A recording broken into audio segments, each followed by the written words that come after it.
هل حقا تشتاق إليه ترجو أن تسقى بيديه أرم أنف الظلم وقلها هل صليت اليوم عليه.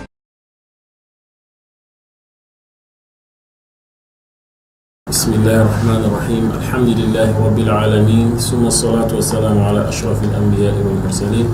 نبينا محمد صلى الله عليه وسلم. أمبالما سنة سبنا لجلكلو أموفو كوتريتري أو كلنا كسنة سبنا سنتي أو كجبرانو كاني واتينا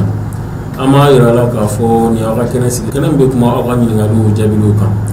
موما بلغورو بيسا وينفع نمكر موقع الشيخ محمود كما نفع الشيخ محمود. السلام عليكم ورحمة الله تعالى وبركاته. وعليكم السلام ورحمة الله وبركاته. نبلغ مجمل بيقولوا كان يشي أنبال موما نواتينا مالكونا أن مالكوكا. بسم الله الرحمن الرحيم. أحمد الله سبحانه وتعالى وأشكره وأعوذ بالله من كل ذنب وأستغفره وأصلي وأسلم على سيد الأنبياء والمرسلين سيدنا ونبينا محمد بن عبد الله وعلى آله وأصحابه ومن نحج منحجهم واستنى بسنتهم إلى يوم لا ينفع فيه مال ولا بنون إلا من أتى الله بقلب سليم. أما الله سبحانه وتعالى تمو أنبا بركدا كوفي عم بسلام كنت محمد كان نما لكيش على كوشايا كان كسبوا أنا كدنقاني ما هو مطبرا وقولي أنا من يفوق تطيبورنا زاز أحمد أنكنا كوفي على التمام أنكنا كوفي كسري كربينك صلى الله على الحادي البشير أم بألم باب بلا جلفو شيء أنا مسودم زي أنا ما بقرأ أم بلا جلفو وكاس لميا كمنا أنا وكا على كرا كمنا صلى الله عليه وسلم سلاميا يرى وكانوا كرات كسلاميا وكانوا أمو فولا أمو أفو على كانوا كفو في جنات الفردوس على كانوا بلا جنين دمين كان بيرو على كان بلا جنين كان يوم على كان بلا جنين كشي كابو فلي جونا صون بلا جنين يعني فلينا صون بلا جنين على كان كابو فلينا صون بلا جنين على كان فلي على كان توغلونا على كان توجافنا على كان دايرا على كان لما بجكو بلا جنين كشي بلا جونا على كان في لما بجونا على كان بلا جنين كشي سي دوياما وبالله تعالى التوفيق. نوتي منا كابوي أمدو نيغالو كوننا أمبالو مسودي نيغال بلا كنا بوكالي برا هجيلا كانو أو أتيهون ترافو لوكو إسكي كي تلي فردبيان سلو مارينا كي ما فردبيان سلو مارينا كي غا هجي مامني وكونا في بالا كو وكيت ألغا هجي كتي بيشوغوليس على كان بسرو بون سازانا يبالو نيب مكروي أبي فانغا بونا أمسيكا فابي فو نيو كاما ibado kuma do be jense ya fam akwai be sebe ngonna ka foni ye le farda binani tu ngona madina misirla ko e barlembe kabo munafiya ma e barlembe mbe kabo jahannama doma ya fam nga dalwe dalla kalima tere hadisi la fulim hadisi renti hadisi nyerete nyera ya fam hadisi nyera mana kuma min do dan be ta da jo senta ko madina ko ni a yogon du tema la horoma du bado be la jide bado o mo tara ni dona a environment yara la kama abi ko na fo ani ya do be akonna ita so du koro yo shidi yete ya fa la amisir la fana abi ko ma an ka misir musali o bakire ika sali madna misir la abi ko na fo misiri anga bunu misiru saliko bakile ya fa ibado ko ade shekile o be anga bakile saliko bakile ma difference mo bu jere ya fa ya ona se wo se ala kara man min fo amo fo da sallallahu alaihi wasallam iko ni mana taye ita ala kara bawda kata bawke kata ala kara qabru ziyara kata bakhiya qabru ziyara wali jubba min dalembe kira da ka seban mun ka wali jay da ne سأزعم اسم والجاب سير كتم الدخول الصافي كتم على كرسول الله صلى الله عليه وسلم ولو سيبا كامن با من دالم بقطع قبر دولار ولجو دالم بنا سلامي مغبو دالم بيا سأزعم كتا ولو زيارة ووكوية ويفهم بودي kɔfɛ ka taa o de fana maa minnu dara kɛlɛ na ka taa olu ziyara o ye fɛnba de i y'a faamu ka taa Alakira yɛrɛ fana ka taa xaburu ye zoro fɛnba do n'i taara Madina ka taa sali misiri na ka i profiter o fɛ ka nin fɛn ninnu kɛ fɛn ɲumanbaw do ka taa Badiri yɔrɔ fana na ka taa kɛlɛ kɛra dugukolo yɔrɔ min o fana ye i sera ka taa Xaybara fana ka taa o fana yɔrɔ fana ye ziyara ko yɔrɔ do k'a ye Alakira jɔra nin yɔrɔ in de la n ka ɲɛ da o yɔrɔ kan fɛnbaw do dɛ Ala k'an bɛ sababu o kuma n'i taara o duguba in na ka taa Alakira ka dugu la o kuma na i b'i profiter ka taa nin ziyaratu ninnu na dugu da fɛ dɔw bɛ dugu kɔnɔ yɛrɛ dɔw bɛ dugu da fana fɛ Ala k'an bɛ sababu ma ka o de kulu fana ye kulu min ye kulu barikalen ye Ala k'an bɛ sababu amin n'o tɛmɛna ka bɔ yen an balima dɔ ye ɲininkali kɛ ko muso bɛ taa denu fɔ jidunu o yɛrɛ ni ɲɔgɔn cɛ kɔnkɔrɔ la ko kiti bɛ cogo di silamɛya Ustaz Ahmad i b'a dɔn ko kɔnɔmayɔrɔ ye min ye min bɛ sɛbɛn na ni Alakira y'a fɔ k'a daga musow ye o ye dunu min ni a dilannen do k'a kɛ komi i n'a fɔ tɛmɛ belebeleba ni Alakira yɛrɛ y'a wele ko aduf aw lagaribal i y'a faamu aw jilda i y'a faamu parce que a bɛ dilan golo de la a tɛmɛlama do muso bɛ ɲɔmugu tɛntɛn ni tɛmɛ min ye o belebeleba de do ka golo kɛ a tɛmɛmayɔrɔ in na o dundu qualité an kun ti Muhammad sallallahu alaihi wasallam a ye o de daga musow ye o ka to k'o fɔ ka dɔnkiliw la ɲumanw da kɔɲɔdonw fɛ ani salibaw ani denkundiw ani ɲɛnajɛ dagadenw na baasi foyi t'o la min ye jidunu ye a tɛ sɛbɛn na dɛ tulonkɛfɛn o tulonkɛfɛn don a bɛɛ lajɛlen ye fɛn closilen de fɛn datugulen do fo fɛn min dayɛlɛla ye barisa Alakira mantonw tulonkɛ mantonw tɛ dɛ desina malaiba tulonkɛ mantonw tɛ sɛbɛkɛ mantonw de y'an ye o kuma na tulonkɛ datugulen do an ye fo Alakira sallallahu alaihi wasallam a ye istisna kɛ ka fɛn min daga an ye tulonkɛ ko la olu dɔ ye min ye nin dagara muso ye nka a ma daga cɛw fana ye koyi cɛw kɔni bɛ se ka dɔnkili gansanw da dɔnkili min bɛ yen nɔ ni fɔli kɛ fɛn t'a kɔrɔ ni kuma ɲumanw dɔrɔn de cɛw bɛ se k'o da cogo bɛɛ lajɛlen na foyi t'o la i y'a faamu Ala k'an bɛ sababu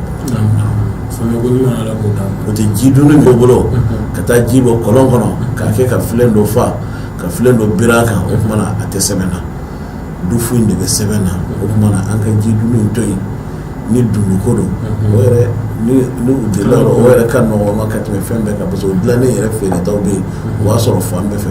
ji dunu i bɛ taa ji ta yɔrɔ o yɔrɔ k'i b'a ye ka filen ba fa ka tila ka filen dɔ fana ɲini k'o fana da o sanfɛ Ala k'an bɛ sababu o tɛmɛnen kɔfɛ ka bɔ yen an balima dɔ ɲininkali kɛ ko yala seliji ta sunaw ko ni i panna o kunna ko yala k'i ka seliji ka ɲi wa ma ɲi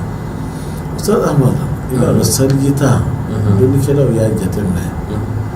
minnu fɔra kuranna kɔnɔ k'olu wele ko farida minnu fɔra hadisa la k'olu de wele ko sunna n'o tɛ seliji baara kelen o kelen n'i y'a to yen dɔrɔn seliji tiɲɛna k'a ta daminɛ na fo ka taa bila laban na n'i y'a fɛn fɛn to yen seliji tiɲɛna koyi i y'a faamu seliji ye fɛn dafalen de n'i y'a kelen o kelen to yen i ka seliji tiɲɛna ka nin wele ko farida ka nin wele sunna o kɔrɔ tɛ k'a fɔ k'i bɛ se ka sunna to yen dɛ o tɛ seliji ta la dɛ o tɛ seliji ta la cogo si la hali i seliji ta yɔrɔnin ni dɔrɔmɛ kelen koori nɔɔni kɛra ko ji m'a sɔrɔ i ka seliji tiɲɛna o ka nin wele gafew kɔnɔ ko nin y'a farida ye nin y'a sunna ye o ye nin yɔrɔ in de fɔra kuranna kɔnɔ u y'o wele ko farida nin yɔrɔ in de fɔra hadisa kɔnɔ u y'o wele ko sunna i y'a faamu tɔgɔ dɔrɔn de don min nana kuranna kɔnɔ k'o tɔgɔ da farida min nana kuranna hadisa la sallallahu alaihi wasallam kira ka kuma na k'o wele ko sunna n'o tɛ o tɔgɔ min filɛ nin ye c'est pas opérationnel baara man ka kɛ n'a ye seliji daminɛ fo a laban a bɛɛ farida a bɛɛ n'i ye kelen to yen dɔrɔn seliji tiɲɛna o de y'a kelen Ala k'an bɛ sababu ma an ka fɔtaw a n'an ka kɛtaw bɛɛ lajɛlen n'o tɛmɛna ka bɔ yen an balima dɔ ye ɲininkali bila ka na ko olu ka village la ni kɔrɔkɛ sara dɔgɔnin b'a muso ta kɔrɔkɛ sara ka sɔrɔ dɔgɔnin ni muso naani b'a o bolo dɔgɔnin ko f'ale ka muso in ta k'ale bɛ kelen bila dɔ in na ka kɔrɔkɛ ta in ta ko kiti bɛ cogo di an bɛ segin masala in kan a bɛ komi n'a fɔ laadala ko la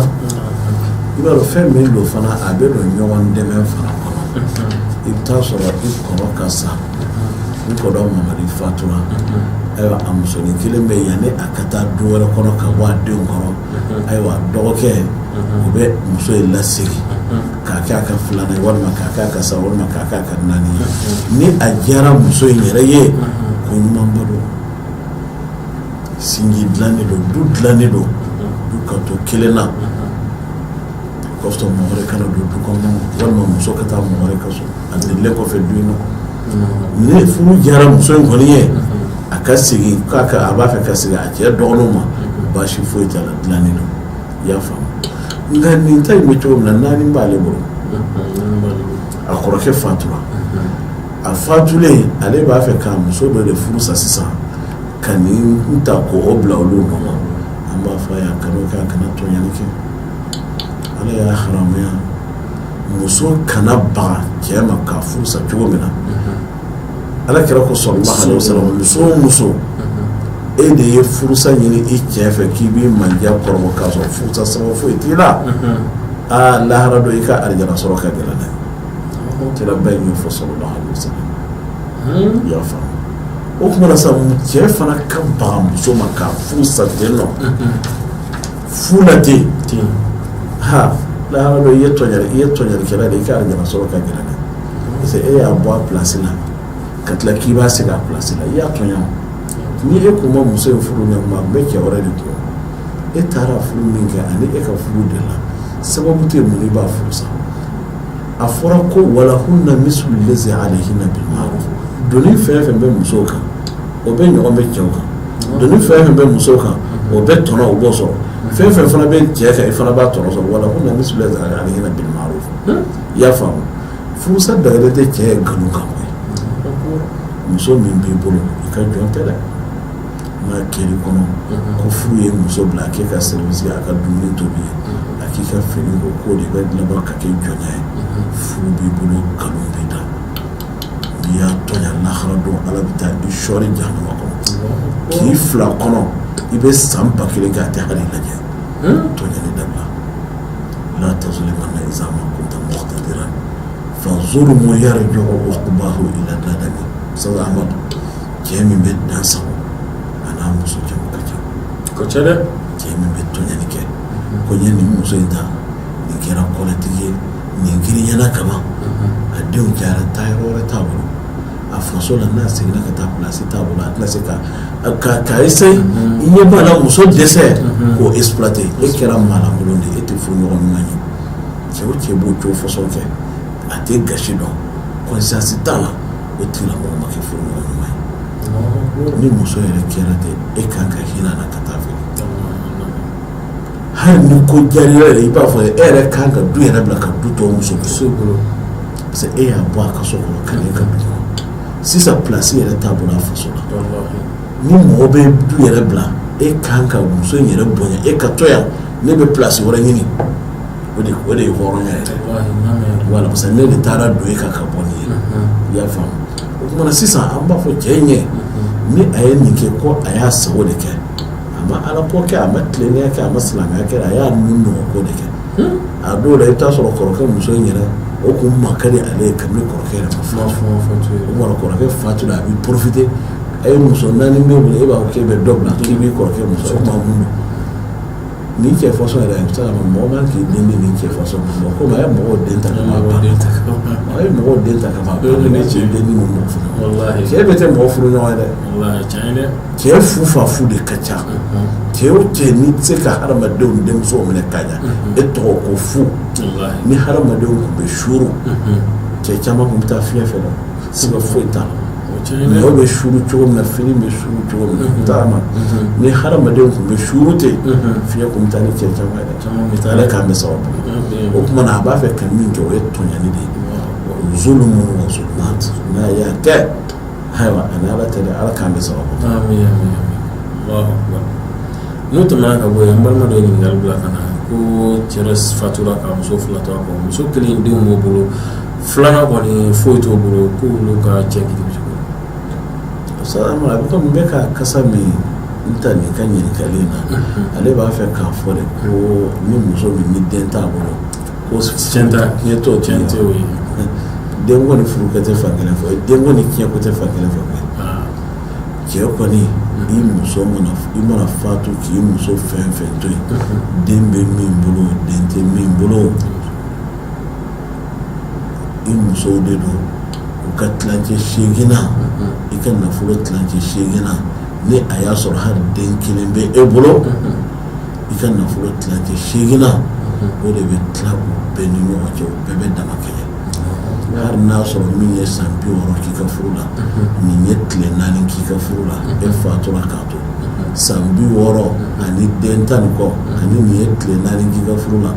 e fatura k'a to i ka furu la den yɛrɛ t'a bolo yɛrɛ o bɛɛ dama ka kɛ tiɲɛ na i y'a faamu sa la o tuma na k'a fɔ den bɛ nin bolo o de bɛ tiɲɛ ta den tɛ nin bolo nin sen tɛ tiɲɛ na ni o kɛra min ye o ye o tigilamɔgɔw ka laada de ye silamɛya ma sɔn a ma silamɛya ni fatura ka hali muso 3 t'o bolo den bɛ 1 dɔrɔn de bolo 2nan ni 3nan den t'o bolo fɔlɔ ye den bɛ min bolo ani tɔ ninnu bɛɛ dama ka kɛ tiɲɛ na tilancɛ 8 de bɛ ta k'o tila u bɛɛ ni ɲɔgɔn cɛ o bɛɛ bɛ dama kɛ o de ye Ala ta ye o de ye Alakira ta ye sallallahu alaihi wasallam.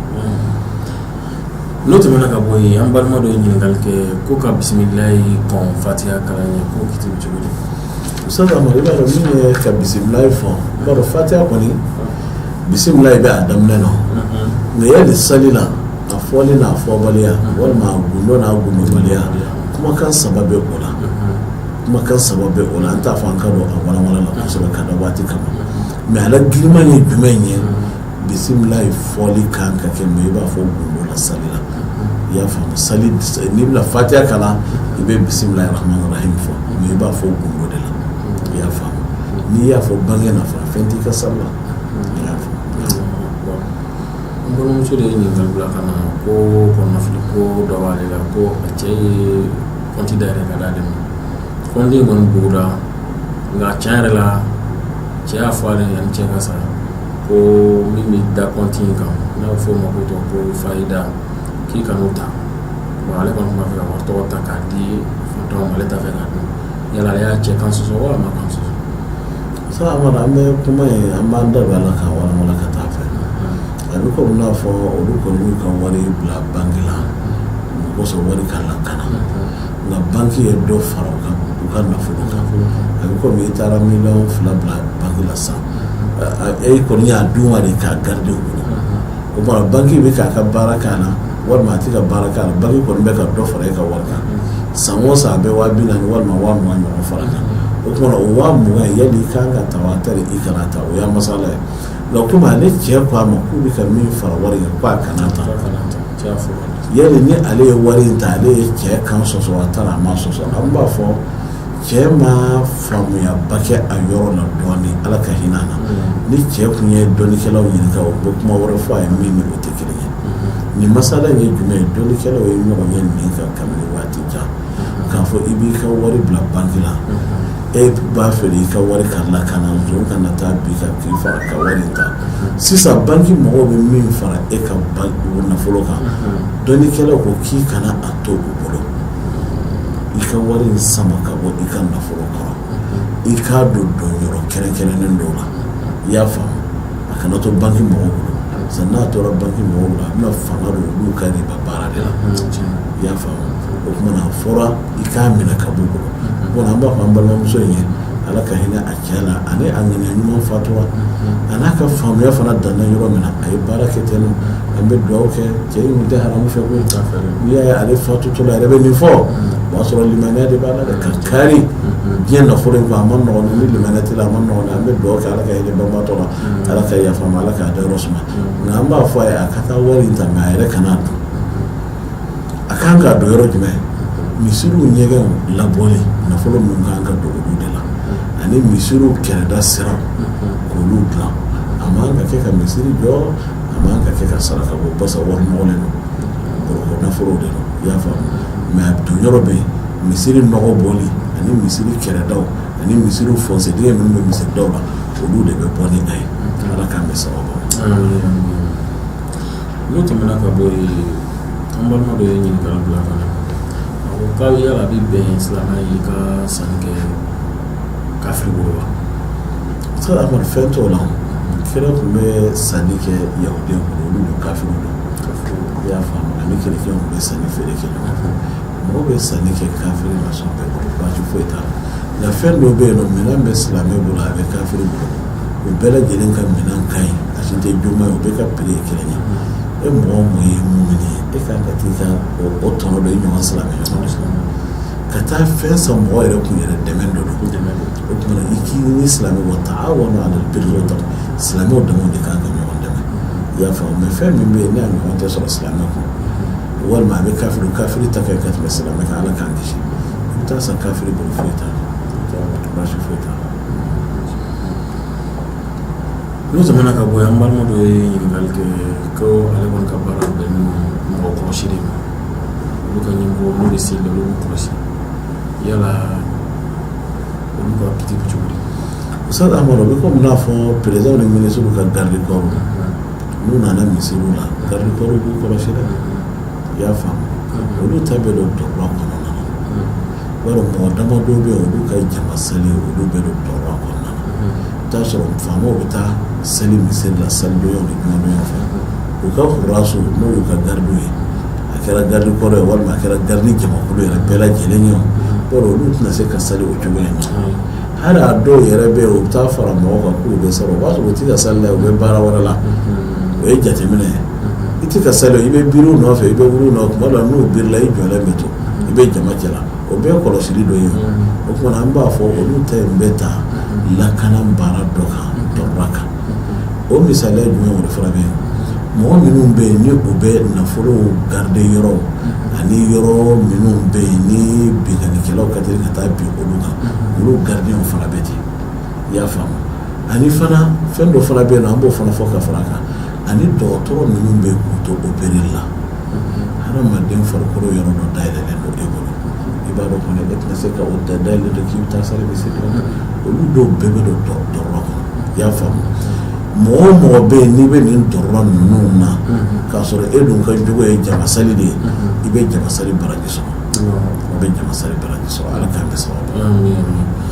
an balimaw ni y'aw tulo garisɛgɛ nin sigida in na an ka ɲin'an ka seko na sa kuma laban min b'a bolo ani folikan laban min b'a bolo ka ɲɛsin an filɛbagaw ma kɛrɛnkɛrɛnnen bolo ma Gambikaw ka fara ɲɔgɔn kan. Ustaz Amadu aw ni ce ani baraji ala k'aw sara an bɛ silamɛ bɛɛ lajɛlen fo cɛ ani muso denmisɛn ani maabakɔrɔ an b'u bɛɛ lajɛlen fo u ni ce u ka tulomajɔ ko ɲuman na an bɛ Gambikaw fo i y'a fɔ cogo min na komi u ka lɛtiri caman b'aw ye i y'a faamu an bɛ Gabɔnkaw fana fo u ka lɛtiri caman b'aw bolo Gabɔnkaw Gambikaw ka foli kɛrɛnkɛrɛnnen bɛ an fɛ yan nɔ an bɛ aw fo aw ni ce ka tulomajɔ la aw ni ce ala kanu na aw ni ce silamɛya kanu na aw ni ce ala kira sallallahu alaihi wasallam o kanu na mɔgɔ i ka wajibi dɔ bɛ yen i kan ka fɔ a la ala k'a n'aw dɛmɛ an b'a fɔ silamɛw ka denmisɛnninw lamɔ silamɛya na n'i y'a ye silamɛya sera aw ma denmisɛnnin lamɔ de y'a s'aw ma dɛ o tuma na e b'a dɔn bi e b'a fɔ i den ye o fana b'a fɔ i mɔden ye o mana kɛ a tɛ tunu dɛ ala kana silamɛya in tunu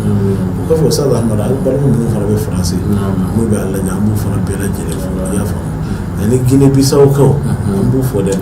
o fana u b'a lamɛn kosɛbɛ kosɛbɛ u b'a lamɛn kosɛbɛ yɛrɛ koyi ala k'an n'aw dɛmɛ ala k'an bɛ sababu an ka fɔtaw n'an ka kɛtaw bɛɛ lajɛlen na wa billahi ta'ala tawfiq. An balimaw ni dansigi an ka bi sigida la an b'a fɔ an ɲɛna ala k'an bɛɛ sigida wɛrɛ wassalamu alaikum warahmatullahi wabarakatuh. هل حقا تشتاق إليه ترجو أن تسقى بيديه أرغم أنف الظلم وقلها هل صليت اليوم عليه